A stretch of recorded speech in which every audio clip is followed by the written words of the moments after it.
17절에서 24절 말씀입니다. 교독하도록 하겠습니다. 오직 주께서 각 사람에게 나눠주신 대로 하나님이 각 사람을 부르신 그대로 행하라. 내가 모든 교회에서 이와 같이 명하노라.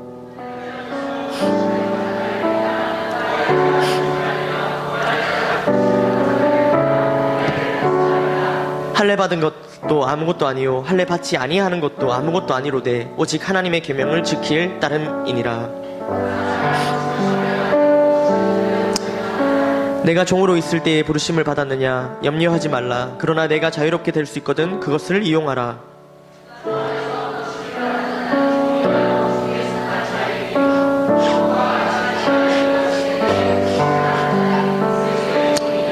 너희는 값으로 사신 것이니 사람들의 종이 되지 말라. 다같이 형제들아 너희는 각각 부르심을 받은 그대로 하나님과 함께 거하라. 아멘. 네, 우리 좌우로 인사하겠습니다. 잘 되고 있습니다. 기도하고 순종하면 됩니다. 네, 다시 한번 인사하겠습니다. 당신이 역사의 주역입니다. 우리 조금만 한 번만 더 밝게. 네, 당신이 역사의 주역입니다. 아멘.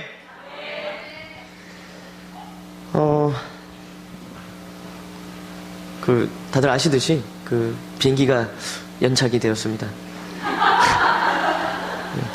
점검, 저는 잘 모르겠습니다. 점검을 한다 해서, 이제 급하게, 명을 받고, 준비를 해서, 사실, 말씀을 전할 때 제가 이렇게 올라온 것도 좀 처음인 것 같습니다. 제가 나름대로, 그죠? 항상 이렇게 했는데 준비가 안 돼서 복장이 약간 새벽기도 스타일로 나왔습니다.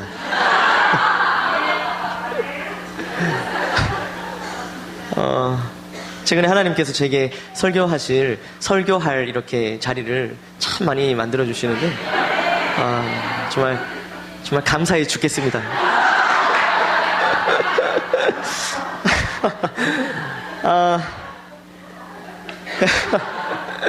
예.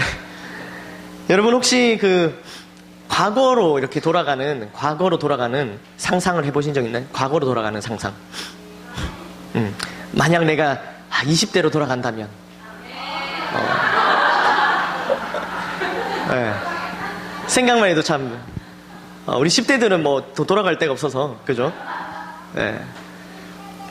엄마 뱃속으로 돌아간다면, 그죠? 그때는 엄마가 그냥 아무거나 해도 다 칭찬해줬는데, 지금은 뭐만 하면 다 맞아. 뭐라 하니까.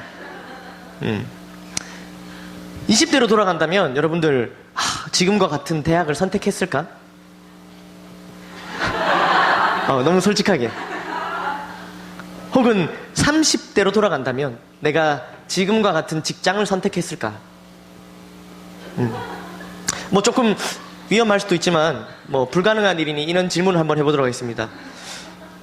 내가 돌아간다면 같은 사람과 결혼을 했을까? 승엽님 너무 그렇게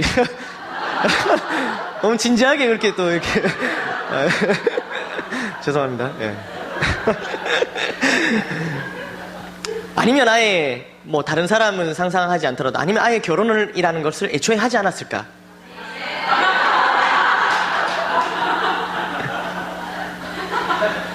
제가 아침에 오늘 새벽에도 결혼이라는 주제로 설교를 했었는데요.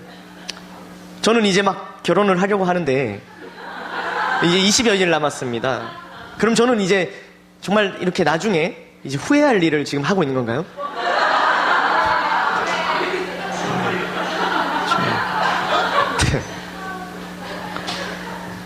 우리는 모두 한 번쯤 이런 생각을 해봤을 겁니다. 저도 개인적으로 이런 생각을 해보았습니다. 저는 무엇보다 20대, 그것도 20살로 돌아가고 싶었습니다. 왜냐하면 20대부터, 20살부터 20대 초중반에 하나님과 함께 한 기억이 없던 것입니다. 20대 초중반에. 그래서 그것이 참 후회가 많이 되었습니다. 그래서 설령 군대를 다시 가게 되더라도 20살로 돌아가고 싶어 하곤 했습니다. 사람들은 생활의 단조로움 가운데 이런 질문에 몰두했다가 그런 생각을 물리치고 이내 곧 현실로 돌아오곤 합니다. 이렇게 가볍게 한 번쯤 생각해 보는 사람들도 있는 반면 이전에 어떤 사건이나 판단착오나 자신의 통제력을 넘어선 어떤 그런 사건들을 떠올리면서 그때만 아니었다면 지금과 같은 상황이 아니었을 것이라는 생각에 쫓겨 완전히 지쳐있는 사람들도 있습니다. 한 번뿐인 인생에서 누릴 기회가 사라졌다고 생각합니다. 그래서 아주 비참해합니다. 만일 뭐뭐 했더라면 이라는 생각에서 벗어나지를 못합니다. 만일 내가 다른 사람과 결혼했더라면, 내가 대학에 갔더라면, 내가 다른 직장을 선택했더라면, 심지어 만일 내 코가 이렇게 크지 않았더라면, 혹은 내 눈이 이렇게 작지 않았더라면 하고 생각합니다. 이런 가능성을 열거하자면 끝이 없습니다. 오늘 본문에 나오는 고린도 교회의 성도들도 이런 치명적인 함정에 빠져 있었습니다.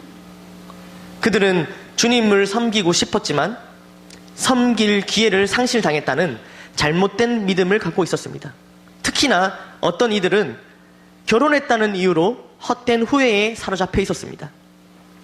이번 주에 계속 이어져 왔던 큐티 말씀에서 알 수 있듯이 그 당시 성도들의 생각은 정말로 주님을 잘 따르면 독신이어야 한다는 생각에 사로잡혀 있었습니다. 그래서 이미 결혼을 한 성도들은 결혼하기로 결정했던 날을 한탄하면서 이혼할 수 있는지 궁금해합니다. 이혼을 하고 싶은데 영적인 핑계를 댄 것인지 알 수 없으나 분명한 것은 이들이 다른 사람을 만나고 싶어서가 아니라 결혼 생활이 신앙 생활에 방해가 된다고 생각했던 것입니다. 독신 생활을 결혼 생활보다 우월한 것이라고 여겼던 것입니다. 물론 바울은 그것이 잘못된 생각이었다고 얘기합니다. 독신과 결혼 무엇이 더 우월하고 말고의 문제가 아닙니다. 바울은 그것은 은사의 문제라고 말하며 결혼하는 것도 독신으로 지내는 것도 어느 것도 명령이 아니라고 말합니다. 우리는 결혼을 어떻게 생각합니까? 혹은 독신을 어떻게 생각합니까? 우리도 모르게 가지고 있던 결혼과 독신에 대한 생각을 내려놓아야 합니다. 성경적인 가치관, 성경적인 결혼관을 바로 세워야 합니다. 아멘. 결혼에 대해 후회하던 사람들과 마찬가지로 오늘 본문에는 고린도 성도들 중에 할례와 노예에 대해서 후회하고 있던 사람들을 언급합니다. 할례는 종교적인 문제였고 노예는 사회적인 문제였습니다. 먼저 고린도 교회 성도들은 할례에 대해서 후회했습니다. 어떤 사람들은 할례 받은 것을 후회하였고 어떤 사람은 할례 받지 않은 것을 후회하였습니다. 고린도 교회 안에 유대인 신자들은 그들이 이전에 믿었던 유대교에서 규정한 할례 받은 것에 대해서 후회했습니다. 그들은 예수님을 믿고 구원을 얻은 후 유대교와의 관계를 끊었습니다.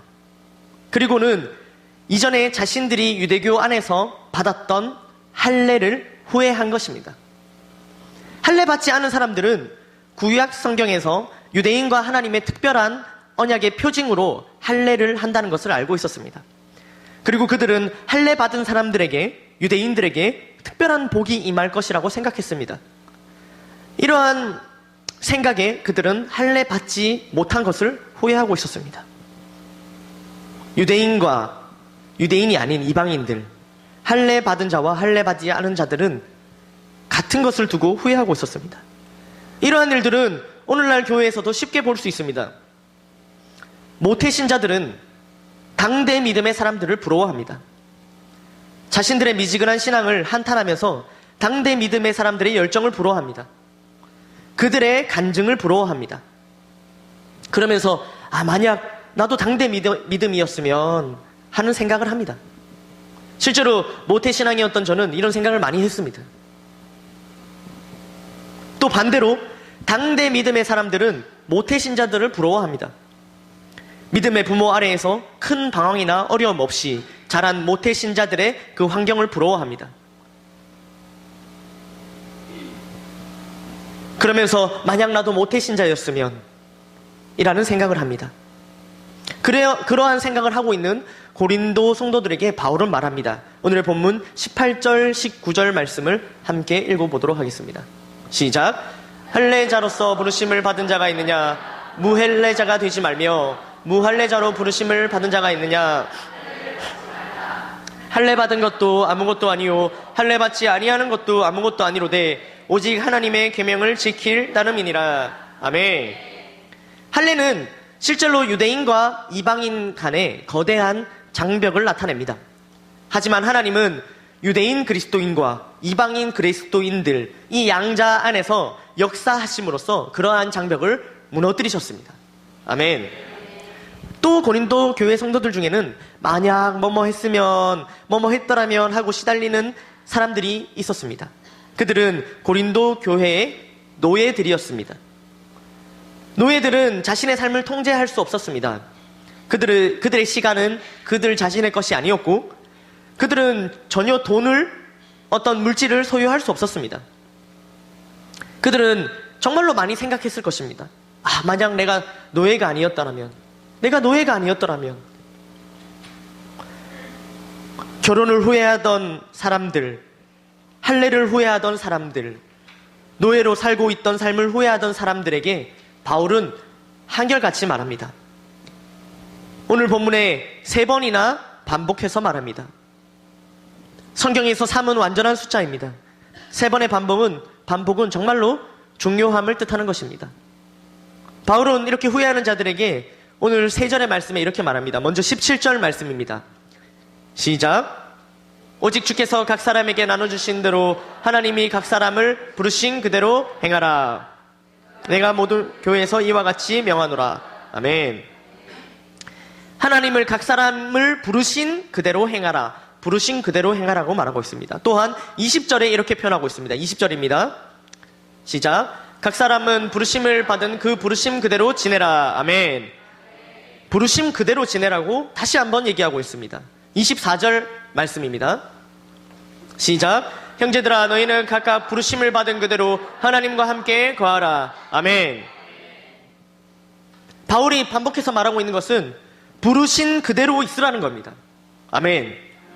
부르신 그대로 말입니다. 할례 받은 자든 할례 받지 않은 자든 노예이든 노예가 아니든 그대로 있으라고 말합니다. 이 말을 우리에게 적용해 봅시다. 지금 무언가 힘든 상황 가운데 있습니까? 만약 내가 뭐뭐 했었더라면, 과거에 이렇게 했었더라면 이라고 생각하고 있습니까? 그러한 우리의 생각 가운데 오늘 말씀을 통해서 주님은 부르신 그대로 있으라고 하십니다. 어떻습니까?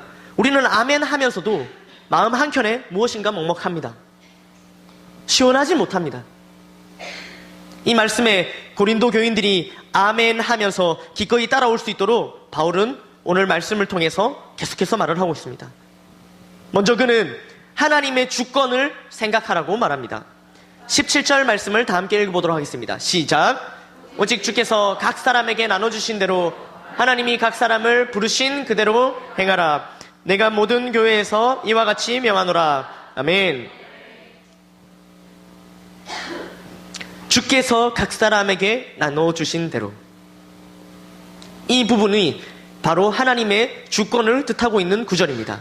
아멘. 성경은 하나님께서 모든 일을 주관하시며 하나님의 명령이나 허용 없이 일어나는 일은 없다고 한결같이 가르쳐 주고 있습니다.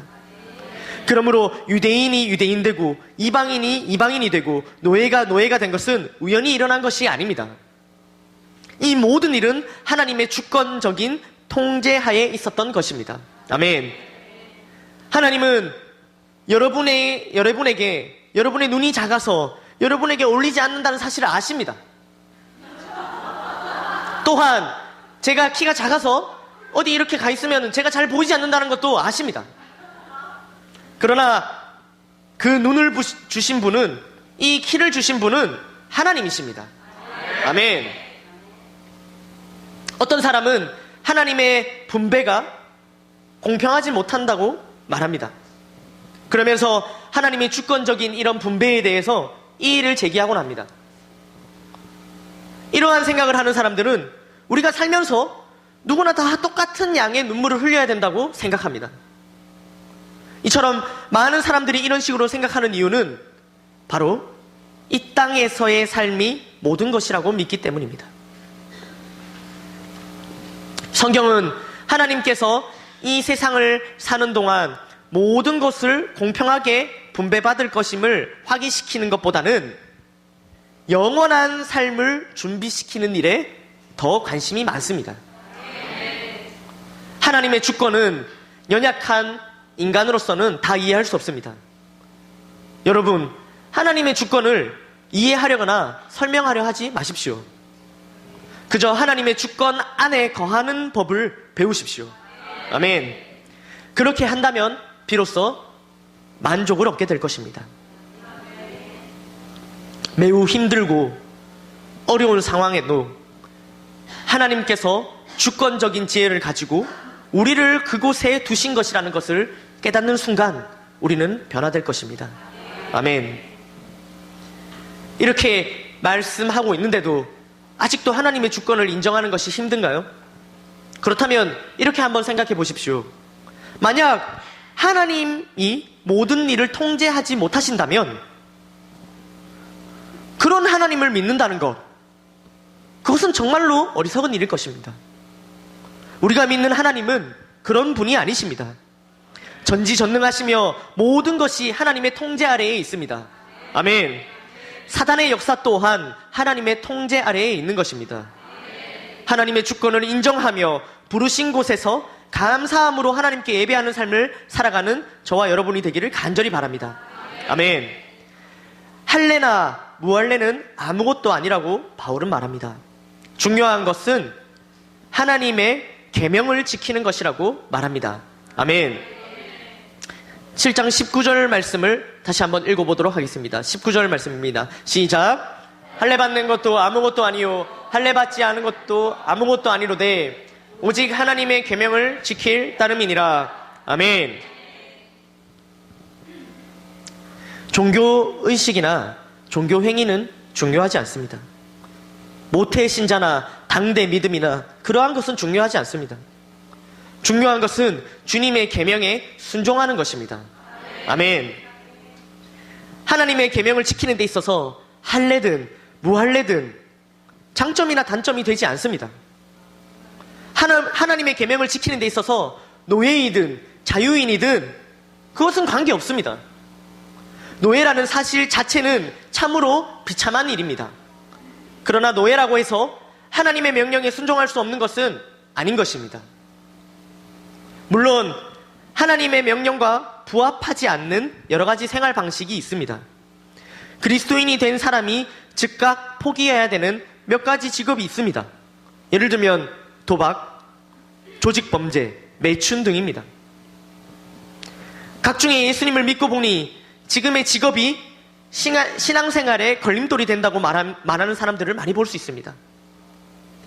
그렇다면 예수님을 믿게 된 사람들은 모두 직업을 그만두고 신학교에 들어가야 되는 것일까요? 그렇지 않습니다. 앞서 말한 특수한 경우를 제외하고는 일반적으로 사람들은 새로운 직업으로 부르심을 받는 것이 아닙니다.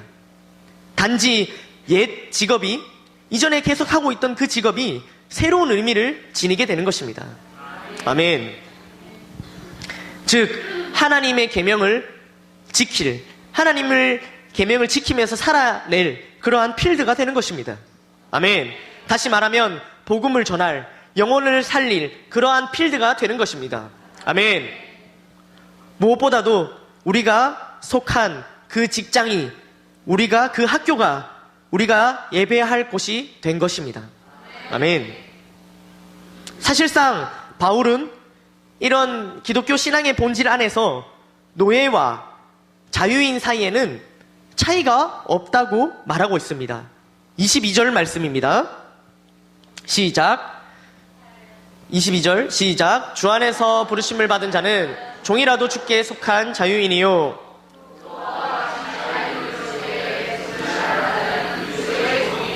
아멘. 그리스도인 노예는 죽음에서 자유인이 되었습니다. 아멘. 또한 자유로운 그리스도인은 예수 그리스도의 노예가 되었습니다. 아멘. 그러므로 모든 그리스도인들은 노예나 자유인이나 똑같은 위치에 있는 것입니다.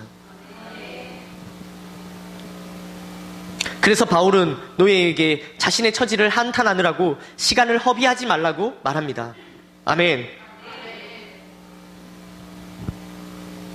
우리는 종종 우리가 속한 직장에서 노예의 입장, 을의 입장일 경우가 많습니다.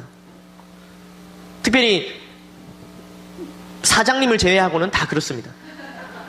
우리 안에 몇 분의 사장님이 계시는데요, 그분들을 제외하고는 다 비슷한 위치에 있습니다. 노예의 입장에서 우리가 무엇을 할 수 있을까요? 다른 노예들처럼 게으르고 비굴한 태도를 보이는 대신 주인을 위해 자발적으로 행동하며 일할 수 있습니다. 이를 통해 주인도, 우리의 상사가 물론 주인은 아니지만 비유하자면 말입니다, 그 상사도 우리로 인해 그리스도인이 될 길이 예비된 것입니다. 아멘. 그러면서 이러한 갑질이 난무한 직장이 아닌 그리스도의 사랑이 넘쳐나는 직장이 될 것입니다. 아멘. 노예로부터 해방되는 것입니다. 오늘날 우리의 역사는 노예 제도가 그리스도인들에 의해 폐지되고 말았다는 것을 보여줍니다. 아멘. 여러분들의 직장에도 동일한 일들이 일어날 줄 믿습니다. 여러분, 주변 환경에 대한 이러한 염려를 중단하십시오. 그리고 부르신 곳에서 주님께 복종하십시오. 부르신 그곳에서 하나님을 예배하십시오. 하나님께서 하나님의 주권으로 우리에게 그런 환경을 주셨으므로 우리가 순종해야 하는데, 우리의 처지를, 우리의 환경을 그렇게 하지 못하는 것에 대한 변명으로 사용하는 것은 맞지 않습니다. 이 시간 짧은 영상을 함께 보기를 원합니다. 이 영상을 보고 말씀을 맺도록 하겠습니다.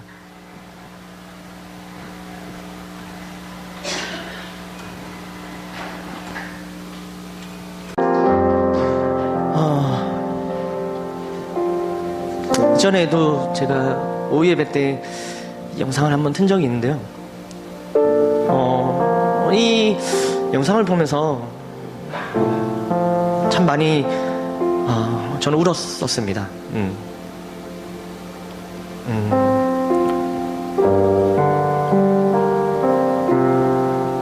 참 영상을 보면서 너무 부끄러워서 울었습니다. 또 한편으로는 도전이 되어서 울었습니다.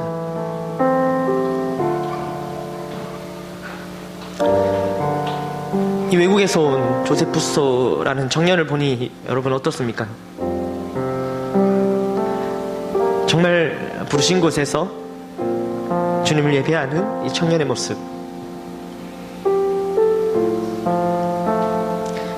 그가 선택한 것이 아니라 하나님께서 그 자리로 부르셨다고 그는 확신하고 있습니다. 오늘 본문 마지막 구절을 한번 읽어보도록 하겠습니다. 시작. 형제들아, 너희는 각각 부르심을 받은 그대로 하나님과 함께 거하라. 아멘. 하나님과 함께 거하라 합니다. 우리도 저마다 힘든 상황 가운데 처해 있습니다. 때로는 이해할 수 없습니다.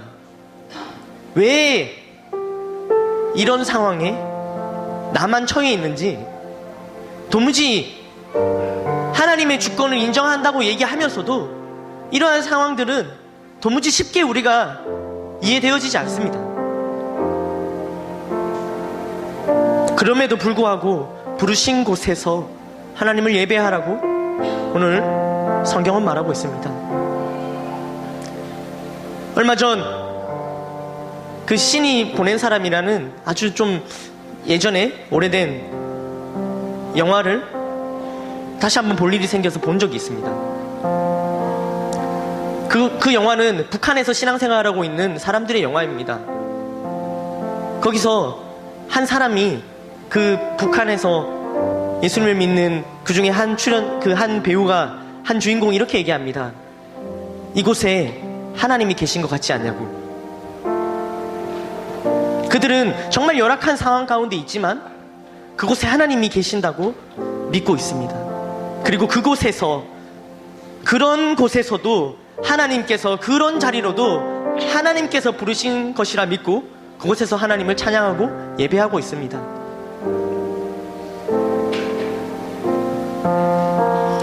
오늘 말씀을 통해서 부르신 그곳에, 하나님께서 여러분들을 부르신 그곳에 하나님께서 함께 하신다고 하십니다.